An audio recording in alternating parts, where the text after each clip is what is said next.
Hello friends, स्वागत है आपका फिर से हमारी नई वीडियो में।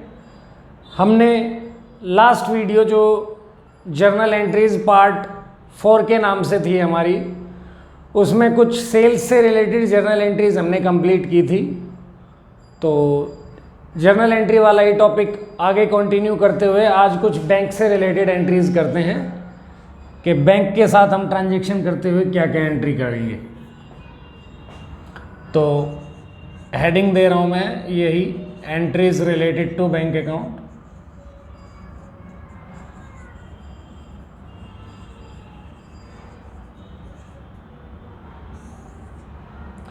सबसे पहले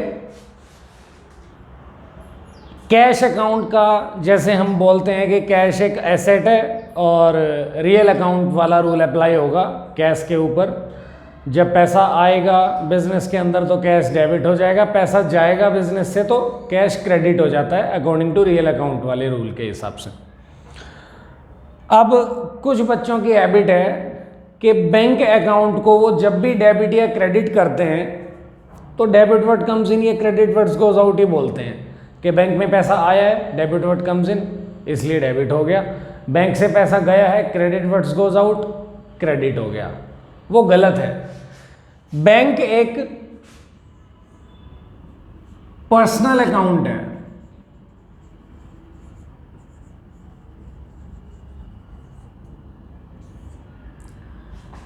बैंक का भी एक पर्सन की तरह कोई नाम होता है, जैसे ICICI bank, Punjab national bank, ऐसे कोई ना कोई नाम होता है बैंक का।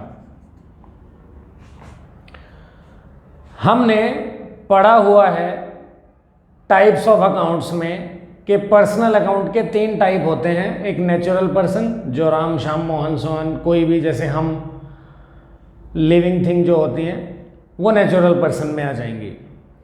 एक पढ़ा था हमने आर्टिफिशियल पर्सन, जिसमें हमने कंपनी का एग्जाम्पल लिया था कि कंपनी आर्टिफिशियल पर्सन होती है जो पर्सन की तरह चल फिर तो नहीं सकती, बट जो काम पर्सन कर सकता है वो कंपनी भी अपने नाम पे कर सकती है। तो बैंक भी कोई कंपनीज के नाम ही होते हैं, तो बैंक भी आर्टिफिशियल पर्सनल अकाउंट हुए, मतलब पर्सनल अकाउंट हुए बैंक। तो जब भी हम बैंक को डेबिट या क्रेडिट करेंगे जर्नल एंट्री में, तो वो पर्सनल अकाउंट के रूल के अकॉर्डिंग हो रहा होगा, ना कि रियल अकाउंट के रूल के अकॉर्डिंग। वो एक इत्तेफाक है कि बैंक भी एसेट तो होता ही है। बैंक में जो हमारा पैसा पड़ा होता है वो भी हम बैलेंस शीट में एसेट साइड तो लिखते ही हैं, और हर एसेट्स पे रियल अकाउंट वाला रूल अप्लाई होता है। इसलिए जब भी हम डेबिट वर्ड कम्स इन या क्रेडिट वर्ड्स गोज आउट वाला भी अगर रूल अप्लाई कर देते हैं बैंक पे तो भी ठीक हो जाता है, बट ये ठीक है नहीं। पर्सनल अकाउंट वाला रूल अप्लाई करना चाहिए क्योंकि बैंक एक पर्सनल अकाउंट है। अब और छोटी छोटी बातें जो एंट्रीज जब हम करेंगे तो ज़्यादा देर नहीं लगेगी। जब भी हम बैंक को डेबिट करेंगे किसी भी जर्नल एंट्री में, या हम किसी जर्नल एंट्री में बैंक को क्रेडिट कर रहे होंगे, तो जब भी हम बैंक को डेबिट कर रहे होंगे तो वहां पर डेबिट द रिसीवर वाला रूल लगेगा, क्योंकि हमारा जो बैंक है वो पैसे रिसीव कर रहा होगा, यहां पे पैसे आ रहे होंगे। जब भी बैंक क्रेडिट कर रहे होंगे हम किसी भी जर्नल एंट्री में, इट मीन्स हमारा बैंक जो है वो कहीं ना कहीं पैसे दे रहा है, गिवर है उस टाइम पे वो, तो बैंक से पैसे कहीं बाहर चले जाएंगे।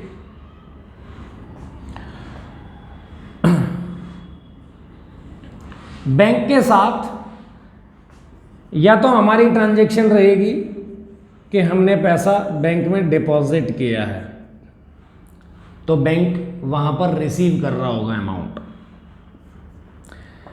या हमारे बैंक के साथ ट्रांजैक्शन रहेगी कि हम बैंक से पैसा निकाल रहे हैं, वहां पे बैंक दे रहा होगा हमें पैसे, गिवर होगा उस टाइम पे। तो डिपॉजिट के टाइम पे बैंक रिसीव कर रहा है पैसे, तो वहाँ पर बैंक अकाउंट हम डेबिट कर रहे होंगे जब भी हम जर्नल एंट्री करेंगे।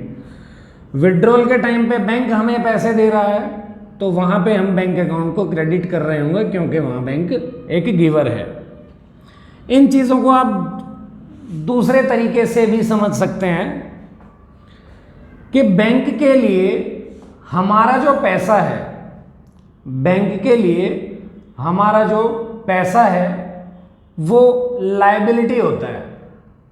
हम बैंक के एक क्रेडिटर होते हैं और क्रेडिटर का पैसा क्रेडिट साइड लिखा होता है। तो जब भी हम बैंक में पैसे और जमा करवाएंगे, इट मीन्स बैंक के पॉइंट ऑफ व्यू से उसकी जो लायबिलिटी है वो बढ़ रही है। जब भी हम पैसे निकाल लेंगे तो बैंक पॉइंट ऑफ व्यू से बैंक क्या सोचेगा कि मेरी लायबिलिटी कम हो गई है। या बैंक के साथ हमारी क्या ट्रांजैक्शंस रहेंगी और हमारे अकाउंट में जो पैसा पड़ा होता है बैंक उस पर time to time interest allow करता है। या बैंक इंटरेस्ट हमसे भी लेता है।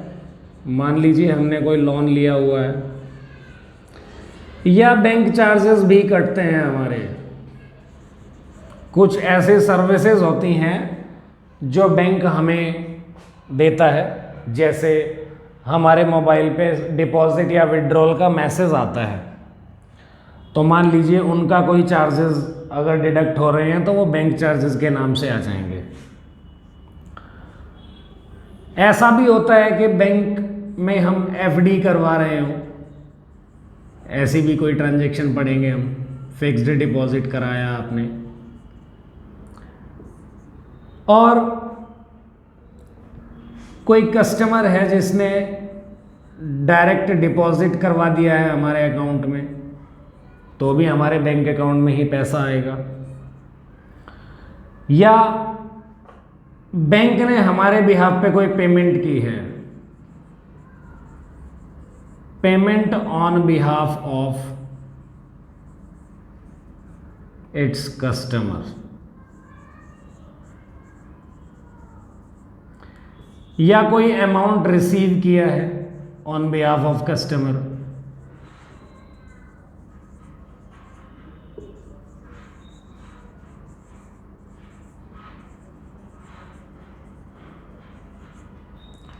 और जब भी हम चेक रिसीव करेंगे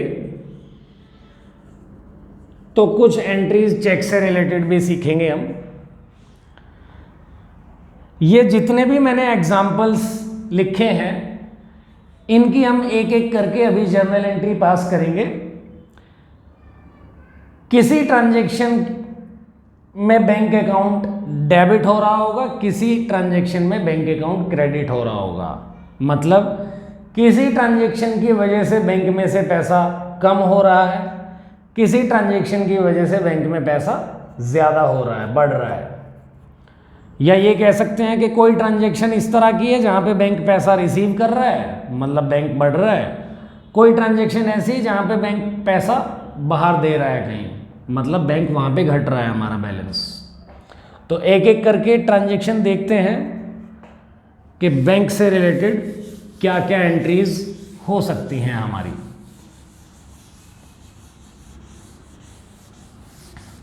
तो सबसे पहली ट्रांजैक्शन है कि अगर हमने कैश डिपॉजिट करवाया हो बैंक में तो क्या एंट्री पास करेंगे। तो पहली एंट्री है हमारी, पहली transaction, cash deposited into bank. Bank में आपने कैश जमा करवाया है तो अगर बैंक में आपने कैश जमा कराया है तो कैश बिजनेस में से चला गया होगा। तो क्रेडिट वर्ड्स गोज आउट के अकॉर्डिंग कैश क्रेडिट हो गया है यहाँ पर, क्योंकि कैश असेट है, असेट पे रियल अकाउंट वाला रूल लगेगा। अगर हम बैंक में पैसा जमा करवा रहे हैं तो पॉकेट से तो जा ही रहा है पैसा, बिजनेस में से तो जा ही रहा है कैश, तो क्रेडिट वर्ड्स गोज आउट के अकॉर्डिंग कैश क्रेडिट हो जाएगा और डेबिट हो जाएगा बैंक। ये जो पैसा हमने बैंक में डिपॉजिट करवाया है, बैंक यहां पर रिसीवर है, तो डेबिट द रिसीवर के हिसाब से, क्योंकि पर्सनल अकाउंट बताया हमने बैंक को अभी थोड़ी देर पहले, तो डेबिट द रिसीवर के अकॉर्डिंग बैंक जो है डेबिट हो जाएगा। उम्मीद है आपको पैसा डिपॉजिट करवाने से रिलेटेड एंट्री क्लियर हो गई होगी कि क्यों बैंक डेबिट होता है, क्यों कैश क्रेडिट होता है। नेक्स्ट ट्रांजैक्शन है कि अगर हम पैसे निकालें तो क्या एंट्री होगी, cash withdrawal from the bank. जब भी हम बैंक से पैसा निकालेंगे तो हमारे दो पर्पस हो सकते हैं, या तो हमने पैसा ऑफिस यूज के लिए निकाला है, या हमने पैसा पर्सनल यूज के लिए निकाला है। दोनों ही केसेस में पैसा बैंक से निकला तो है ही, तो बैंक से पैसा निकल रहा है मतलब बैंक आपको पैसे दे रहा है, बैंक यहां पर गिवर वाला रोल प्ले कर रहा है। पर्सनल अकाउंट के अकॉर्डिंग क्रेडिट द गिवर वाला रूल लग जाएगा।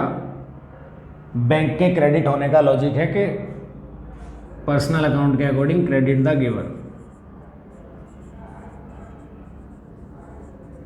अब अगर हमने ऑफिस यूज के लिए पैसा निकाला है तो बैंक ने हमें पैसे दिए, हमारे पास पैसे आए,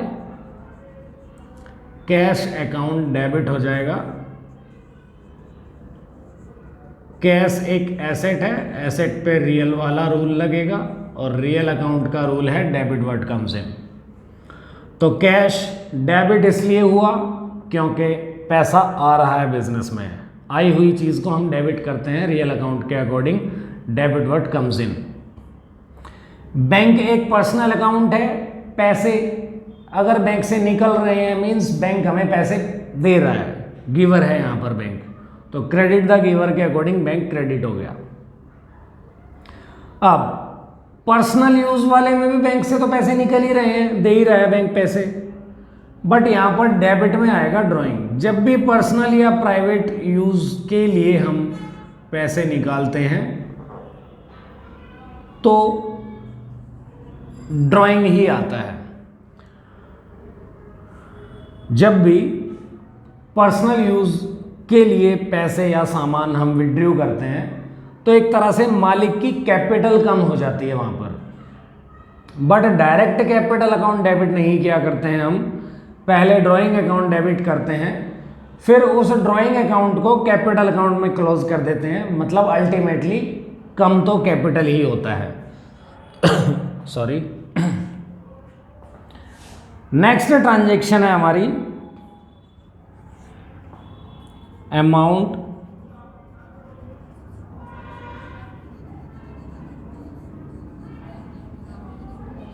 ट्रांसफर्ड टू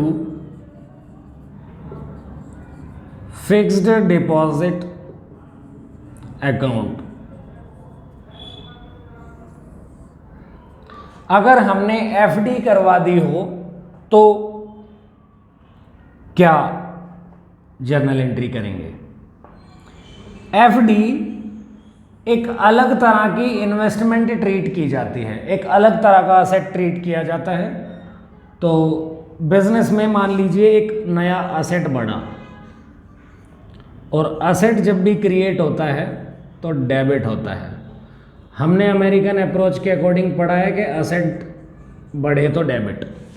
तो एक नए असेट का यहाँ पर नाम ओपन किया है हमने क्योंकि ये एक अलग तरह की इन्वेस्टमेंट ट्रीट की जाती है। फिक्स डिपॉजिट अलग तरह की क्यों की जाती है? क्योंकि इसमें नॉर्मल सेविंग अकाउंट से ज़्यादा ब्याज मिलता है। और जो ये एफडी हुई है, कराई है हमने, या अमाउंट ट्रांसफ़र किया है जो एफडी में, वो हमारे नॉर्मल बैंक अकाउंट जो चल रहा था उसी में से ट्रांसफ़र किया है। मतलब बैंक ने एफडी में पैसे दिए हैं, यहाँ भी वही गिवर वाला रोल प्ले कर रहा है। या आप ये कह सकते हो कि जब बैंक बढ़ेगा, बैंक में पैसे और आएंगे तो बैंक डेबिट हो जाता है, बैंक घटेगा तो क्रेडिट हो जाएगा बैंक भी। उम्मीद है सिंपल सी तीनों चारों एंट्रीज आपको क्लियर हुई होंगी कि कैश अगर हम बैंक में डिपॉजिट करवा रहे हैं तो क्या एंट्री होगी, कैश अगर विड्रॉ कर रहे हैं बैंक से ऑफिस यूज़ के लिए तो वही डिपॉजिट वाली एंट्री ही उल्टी हो रही है। यहाँ पे बैंक रिसीव कर रहा था पैसे, यहाँ दे रहा है बैंक पैसे। यहाँ कैश जा रहा था, क्रेडिट वर्ड्स गोज आउट, यहाँ कैश आ रहा है हमारी जेब में, डेबिट वर्ड कम्स इन। जब भी पर्सनल यूज़ के लिए पैसे निकलेंगे तो ड्राइंग वर्ड ही डेबिट होता है, चाहे हम गुड्स विड्रॉ कर रहे हो पर्सनल यूज़ के लिए या पैसे। और बैंक ही दे रहा है यहाँ भी पर्सनल यूज़ के लिए भी पैसे, तो क्रेडिट में तो बैंक ही आएगा। ट्रांसफ़र किया है हमने फिक्स डिपॉजिट अकाउंट में पैसा अपने नॉर्मल अकाउंट में से ही। फॉर एग्जांपल आपके बैंक अकाउंट में 10 लाख रुपए थे, जिसमें से 5 लाख रुपए की आपने एफडी करा दी, तो नॉर्मल बैंक अकाउंट 5 लाख से डिक्रीज कर गया, बैलेंस कम हो गया। बढ़ता तो डेबिट हो जाता, घटेगा तो क्रेडिट हो जाएगा। और एक नया एसेट ओपन हो गया, एसेट्स डेबिट ही होते हैं। अगर आपको स्क्रीनशॉट लेना है तो ले लीजिए, फिर हम आगे करते हैं।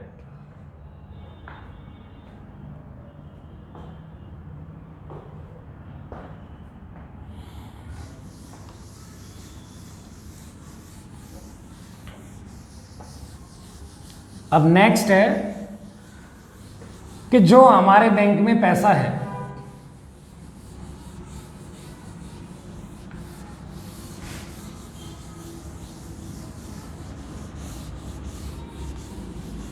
उस पे बैंक इंटरेस्ट अलाउ करेगा, मतलब हमें पैसा मिलेगा। हमारा जो अकाउंट का बैलेंस है वो और इंक्रीज कर जाएगा अगर इंटरेस्ट बैंक ने अलाउ किया है तो। और एक केस ऐसा भी है कि हमने इंटरेस्ट चार्ज किया हो बैंक ने, तो या तो इंटरेस्ट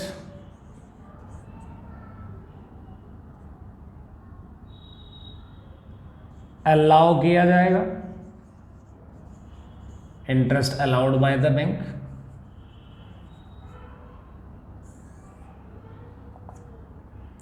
या फिर इंटरेस्ट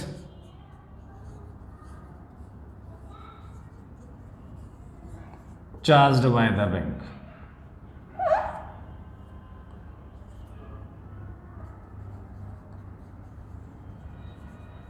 या इसे हम bank charges charge by the bank भी लिख सकते हैं, अलग से नहीं करनी पड़ेगी।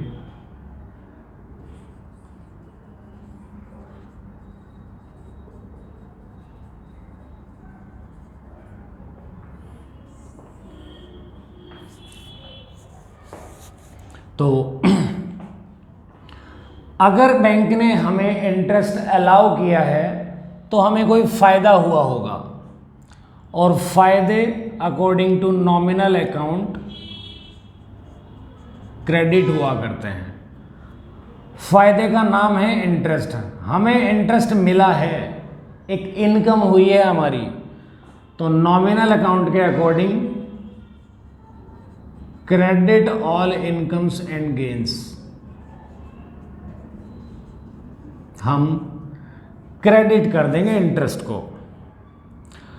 और बैंक हमारे घर पे तो देने आएगा नहीं पैसे, वो हमारे अकाउंट के बैलेंस को ही इंक्रीज कर देगा। तो जब हमारे खाते में पैसे बढ़ जाएंगे तो बैंक डेबिट हो जाएगा, इंक्रीज होते टाइम डेबिट हो जाएगा, डिक्रीज होते टाइम क्रेडिट कर जाएगा। ये ऐसे भी कह सकते हो कि हमारा जो बैंक अकाउंट है वो रिसीव कर रहा है यहाँ पे इंटरेस्ट, तो डेबिट द रिसीवर। नेक्स्ट है, अगर इंटरेस्ट चार्ज कर रहा हो बैंक, या बैंक चार्जेस चार्ज कर रहा हो बैंक, मतलब यहाँ पर बैंक हमारे खाते में से पैसे डिडक्ट कर रहा है, काट रहा है पैसे, या तो इंटरेस्ट के नाम के या बैंक चार्जेस के नाम के। तो दोनों ही चीज़ें, वेदर इट इज़ इंटरेस्ट और बैंक चार्जेस, दोनों ही हमारे खर्चे हैं, और खर्चे नॉमिनल अकाउंट के अकॉर्डिंग डेबिट हो जाएंगे, और बैंक से पैसा घट जाएगा, या ये कह सकते हैं कि हमारा जो बैंक अकाउंट है वो पैसे दे देगा। तो ये क्रेडिट द गिवर कह लो, या ये कह लो कि इंक्रीज़ होता है तो डेबिट होता है, डिक्रीज़ हो जाएगा तो क्रेडिट हो जाएगा। और जो बैंक चार्जेस हमने डेबिट किए हैं वो debit all expenses and losses के अकॉर्डिंग ही हुआ है, नॉमिनल रूल के अकॉर्डिंग। उम्मीद है आपको दोनों एंट्रीज क्लियर हो गई होंगी। जब इंटरेस्ट बैंक अलाउ करेगा वो हमारा फायदा है, फायदे क्रेडिट हो जाएंगे। जब बैंक इंटरेस्ट चार्ज करेगा या बैंक चार्जेस चार्ज करेगा, मतलब वो हमारे खाते में से पैसे काट रहा है, वो हमारा खर्चा है, खर्चे डेबिट हो जाएंगे। एक जगह बैंक इंक्रीज करेगा, एक जगह बैंक डिक्रीज करेगा। यहाँ पे हमें पैसा मिल रहा है, यहाँ हम पैसे दे रहे हैं। नेक्स्ट पे चलते हैं। Direct deposit by a customer. मान लो कोई कस्टमर है जिसने हमारे अकाउंट में पैसा डाला है, तो कस्टमर एक पर्सन है, वो कुछ दे रहा है हमें, तो क्रेडिट द गिवर के अकॉर्डिंग, पर्सनल अकाउंट के अकॉर्डिंग, क्योंकि ये पर्सन ही है, पर्सन का अकाउंट हमने क्रेडिट कर दिया है कस्टमर का, क्रेडिट द गिवर के अकॉर्डिंग। और हमारा बैंक बैलेंस जो है वो बढ़ जाएगा, या ये कह सकते हैं कि बैंक जो है हमारा वो पैसे रिसीव कर रहा है, तो ये डेबिट द रिसीवर के अकॉर्डिंग आ जाएगा, debit the receiver.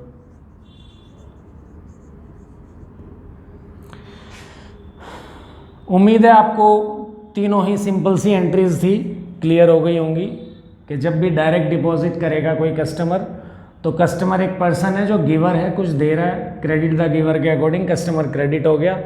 Bank account पैसे रिसीव कर रहा है, बैंक भी एक पर्सनल अकाउंट है, डेबिट द रिसीवर के अकॉर्डिंग बैंक डेबिट हो गया। अगर आपको स्क्रीनशॉट लेना है तो ले सकते हैं, फिर आगे करते हैं 2-3 एंट्रीज।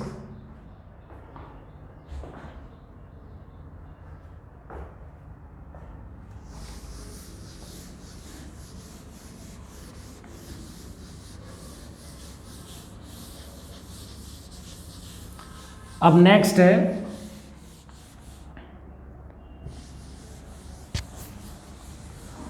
अगर हमने हमारे बैंक ने हमारे बिहाफ पे कोई पेमेंट की हो, या तो अमाउंट पे किया हो बैंक ने हमारे बिहाफ पे कोई, या रिसीव किया हो, तो क्या एंट्री करेंगे? Amount paid by bank on behalf of its customer, या amount received by bank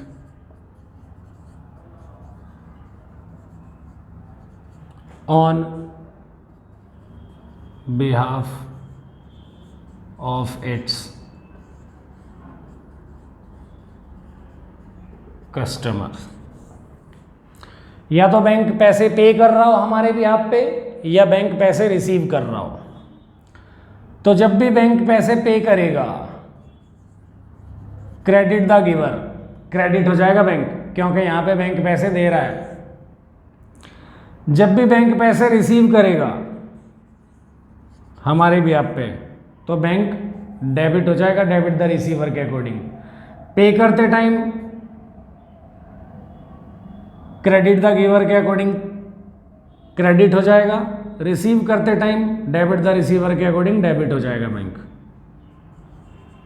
अब दूसरा जो अकाउंट अफेक्ट होगा जर्नल एंट्री में वो क्या होगा? अगर हम कोई पैसा पे कर रहे हैं, बैंक पैसा पे कर रहा है हमारे बिहाफ पे, किसी खर्चे से रिलेटेड ही पैसा पे कर रहा होगा। फॉर एग्जांपल हमने कह रखा होगा कि हमारी LIC के जो इंस्टॉलमेंट है वो पे कर दिया करो, या हमारी गाड़ी का इंश्योरेंस अपने आप पे कर दिया करो, इंस्टॉलमेंट पे कर दिया करो। तो कोई भी एक्सपेंस होगा जिसकी बैंक पेमेंट कर रहा होगा, तो जो भी एक्सपेंस है, जो भी नाम है उस एक्सपेंस का, वो डेबिट हो जाएगा according to nominal account. Debit all expenses and losses.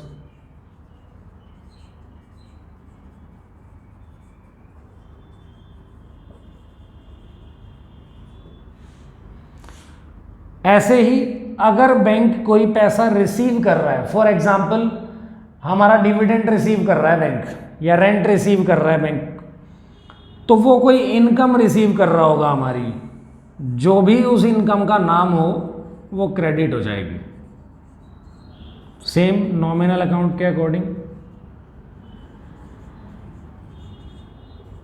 Credit all incomes and gains.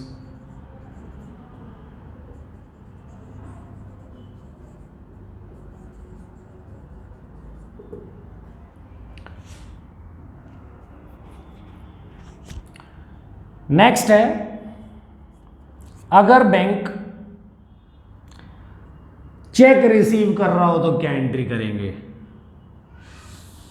अब जब भी बैंक चेक रिसीव करता है, मतलब जब भी हम बैंक में हमें चेक मिलता है, जब भी हमें कोई चेक मिलता है तो दो केस होते हैं, या तो हम उस चेक को सेम डे डिपॉजिट करवा के आ गए हों बैंक में, या तो हम उस चेक को सेम डे डिपॉजिट करवा के आ गए हों बैंक में, या हम बाद में कभी गए हों 2, 4, 5, 10 दिन बाद, जब भी। तो दोनों में अलग अलग एंट्रीज हैं। देखिए,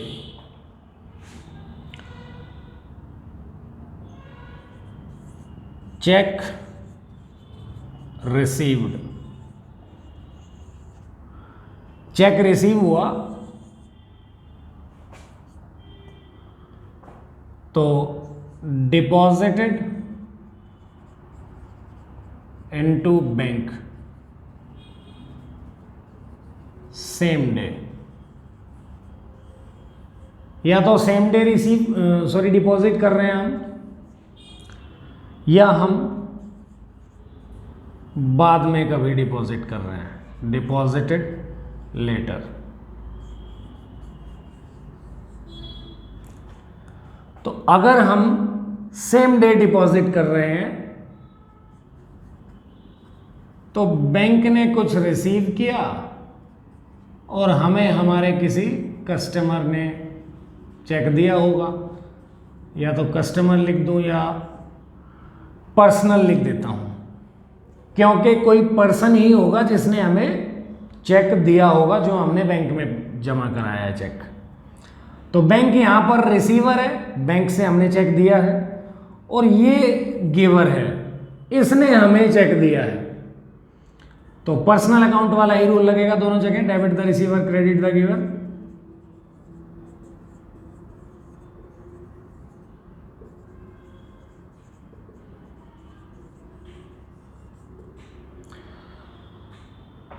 बैंक कुछ रिसीव कर रहा है, डेबिट द रिसीवर के अकॉर्डिंग बैंक डेबिट हो जाएगा। जो हमें चेक दे रहा है वो भी कोई पर्सन है, वो गिवर है, क्रेडिट द गिवर के अकॉर्डिंग वो क्रेडिट हो जाएगा। अब नेक्स्ट, अगर हमने चेक उसी दिन जमा नहीं कराया, कभी बाद में कराया, तो दो एंट्रीज पास करनी पड़ती है हमें। पहली,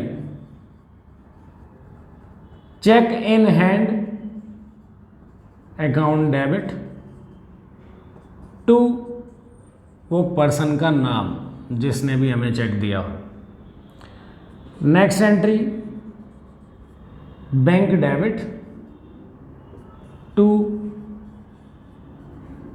चेक इन हैंड। समझिए, अगर हम सेम डे डिपॉजिट करवा रहे हैं तो भी, या कभी बाद में डिपॉजिट करवा रहे हैं तो भी, जो चेक देने वाला पर्सन है उसने तो चेक दे दिया ना। अब हमारी प्रॉब्लम है कि हम सेम डे जा रहे हैं या बाद में जा रहे हैं। वो तो गिवर है ही, उसने तो अपनी तरफ से पैसा दे ही दिया है। तो चाहे हम सेम डे डिपॉजिट करवाएं चाहे हम बाद में डिपॉजिट करवाएं, पर्सन का अकाउंट तो क्रेडिट होगा ही गिवर के अकॉर्डिंग, क्योंकि ये गिवर है पर्सनल अकाउंट के हिसाब से। अब हमने बैंक में तो डिपॉजिट करवाया नहीं कि हम यहाँ पर बैंक लिख दें कि भाई रिसीव कर लिया बैंक ने। तो जब तक हम बैंक में नहीं जाते हैं वो चेक हमारे हाथ में ही है, तो हमारे पास कुछ आया ऐसा ट्रीट कर लेंगे। डेबिट व्हाट कम्स इन के according, debit what comes in,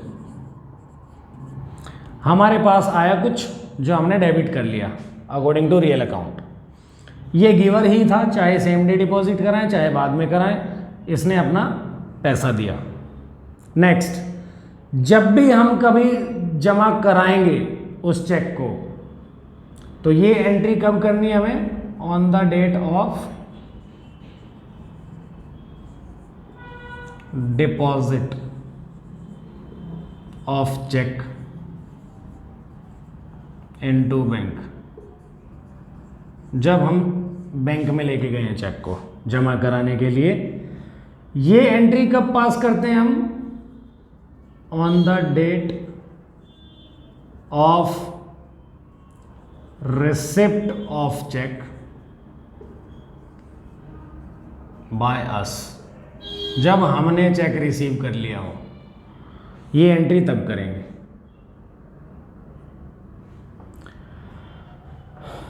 तो जब भी हम बैंक में इस चेक को जमा कराएंगे कुछ दिन बाद, तो यहां अगर हमने ये डेबिट व्हाट कम्स इन के अकॉर्डिंग डेबिट किया है तो ये उस दिन हमारे हाथ से चला जाएगा। तो यहां ये क्रेडिट व्हाट्स गोज आउट के हिसाब से क्रेडिट हो जाएगा।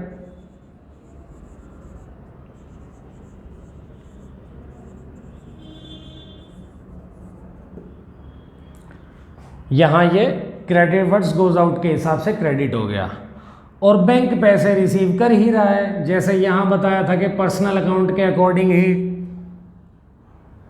आएगा यहां पे बैंक डेबिट, क्योंकि कुछ रिसीव कर रहा है बैंक। तो फाइनल आउटकम देखो ऐसा ही आता है, जब भी चेक जमा होगा बैंक में तो बैंक बढ़ जाएगा, कस्टमर ने या पर्सनल ने जो जिसने भी हमारा पैसा दे दिया। अगर हम 2 बार में एंट्री करते हैं तो भी ऐसा ही आएगा फाइनल इम्पैक्ट। तो जब भी कोई एक अकाउंट एक बार डेबिट और एक बार क्रेडिट हो जाता है सेम अमाउंट से, तो वो तो क्लोज ही हो जाता है। तो चीज़ें ओपन ही क्या हैं, बैंक बढ़ गया, डेबिट है, पर्सनल अकाउंट ने पैसे दे दिए, सेम वैसा इम्पैक्ट आ जाएगा। यहाँ 2 बार में है, यहाँ डायरेक्ट है। उम्मीद है आपको क्लियर हो गया होगा कि जब भी चेक रिसीव करेंगे तो क्या क्या एंट्री करेंगे, सेम डे डिपॉजिट कराएंगे तो क्या करेंगे, और कभी बाद में डिपॉजिट कराएंगे तो 2 एंट्रीज होंगी। पहले हम चेक रिसीव करेंगे, फिर हम लेके जाएंगे चेक को, तो debit what comes in credit what's goes out वाले रूल लग जाएंगे एक्स्ट्रा। नेक्स्ट एंट्री थोड़ा ध्यान से, चेक डिसऑनर्ड।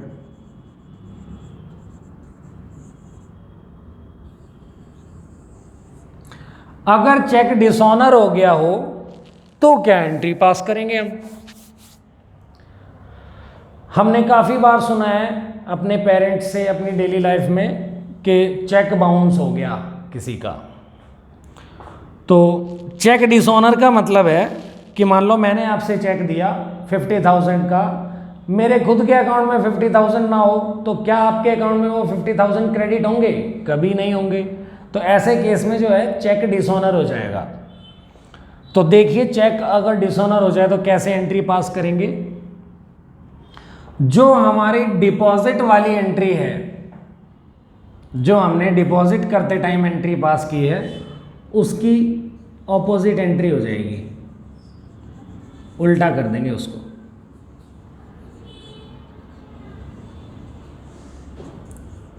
क्यों उल्टा कर देंगे समझिए। यहां जब हमने बैंक को डेबिट किया होगा तो ये मान के किया होगा कि बैंक में पैसे आए, क्योंकि हमने चेक जमा करा दिया बैंक में, तो हमारा बैंक बढ़ा, ये हमने ट्रीट करते हुए बैंक को डेबिट कर दिया होगा। कस्टमर का अकाउंट या डेटर का अकाउंट या किसी भी पर्सन का अकाउंट जो हमने क्रेडिट किया है, ये हमने इस पॉइंट ऑफ व्यू से क्रेडिट किया होगा कि उसने पैसे दे दिए हैं। फॉर एग्जाम्पल, हमें जो पैसे देंगे वो हमारे डेटर रहते होंगे जिनसे हमें पैसे लेने हैं, तो जब भी हमारे डेटर्स हमें पैसे दे देंगे तो हम उनका अकाउंट क्लोज ही तो कर देंगे। जब भी डेटर का अकाउंट ओपन होता है तो डेबिट होता है, जब वो पैसे दे देगा तो उसका अकाउंट क्लोज कर देंगे हम, मतलब क्रेडिट कर देंगे। तो कुछ ऐसी ही सेंस निकलेगी जब भी हमें कोई पैसे दे रहा हो। बैंक पैसे रिसीव कर रहा है यहां पर, तो हमने सोचा कि बैंक हमारा बढ़ गया और हमारे कस्टमर ने हमारे पैसे दे दिए तो उसका अकाउंट हम क्लोज कर रहे हैं, ऐसी सेंस निकल रही है इस एंट्री की। अब डिसऑनर के टाइम पे हम क्या सोच रहे हैं कि चेक तो बाउंस हो गया, क्या हमारे बैंक में पैसे आए, क्या हमारा बैंक बढ़ा, नहीं बढ़ा, तो क्यों हम उसे बढ़ा हुआ शो करें, उल्टा कर देंगे। इसलिए हमने बैंक को क्रेडिट कर दिया है, घटा दिया है बैंक के बैलेंस को। नेक्स्ट है, जो हमने यहाँ पे कस्टमर का या डेटर का या किसी भी पर्सन का अकाउंट यहाँ पे क्रेडिट किया था, वो इस सेंस में क्रेडिट किया था कि हमारे पैसे अगर हमें मिल गए तो हमने उसका अकाउंट क्लोज कर दिया। अब चेक तो बाउंस हो गया, डिसऑनर हो गया, क्या पैसे उसने दे दिए, नहीं दिए, तो उसे वापस से डेटर बनाएंगे हम, उसका वापस अकाउंट ओपन कर देंगे, डेटर बनाएंगे वापस, और डेटर बनाएंगे तो डेबिट ही करेंगे उसे। हमने लिखवा रखा है कि डेबिट द डेटर।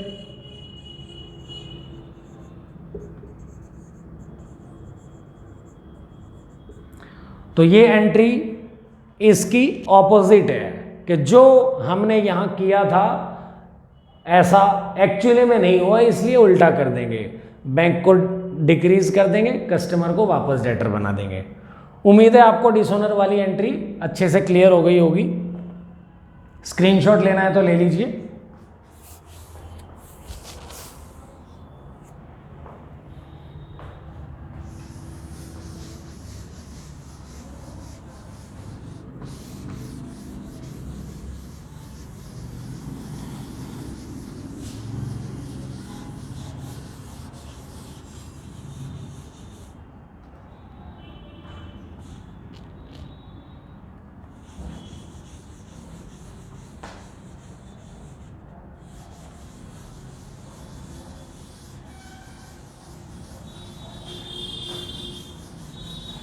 अब लास्ट एंट्री हमारी बचती है कि अगर चेक एंडोर्स किया हो किसी थर्ड पार्टी से तो क्या एंट्री पास करेंगे। देखिए,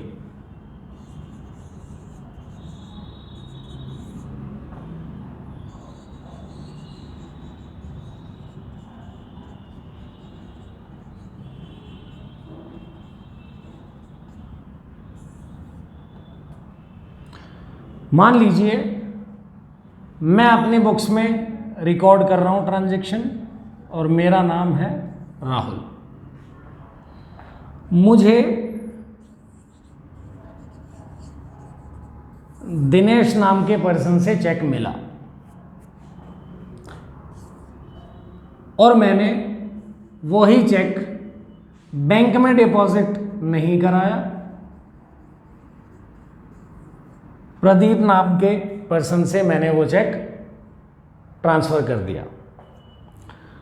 यही ये केस है कि जब भी हम चेक को किसी पार्टी से ट्रांसफ़र कर देते हो मिले हुए चेक को, तो हम दो तरीके से एंट्रीज पास करेंगे यहाँ पर। जब हमें चेक मिला तो cheque in hand account debit किया हमने। डेबिट व्हाट कम्स इन के हिसाब से हमारे पास कुछ आया, हमने डेबिट कर दिया। टू, जिससे आया, जिसने दिया हमें, तो दिनेश एक पर्सन है, पर्सन पे पर्सनल अकाउंट वाला रूल लगेगा, क्रेडिट द गिवर वाला, debit the receiver credit the giver. यहाँ पे दिनेश कुछ दे रहा है, गिवर है, तो दिनेश के नाम से दिनेश का नाम क्रेडिट हो जाएगा एंट्री में। अब वही चेक मैंने प्रदीप नाम के पर्सन से ट्रांसफ़र कर दिया है, तो मेरे हाथ से चेक गया तो cheque in hand account credit कर दूंगा मैं। Same credit words goes out के हिसाब से जब पैसा आया था, ये चेक जब मुझे मिला था तो डेबिट वर्ड कम्स इन वाला रूल लगाया था मैंने। यही चेक जब मेरे हाथ से चला गया तो क्रेडिट वर्ड्स गोज आउट वाला रूल लगा दूंगा मैं। और डेबिट किसे करूंगा मैं? प्रदीप को, क्योंकि प्रदीप एक पर्सन है जो कुछ रिसीव कर रहा है, तो डेबिट द रिसीवर के अकॉर्डिंग प्रदीप डेबिट हो रहा है personal account, debit the receiver, ये क्रेडिट द गिवर।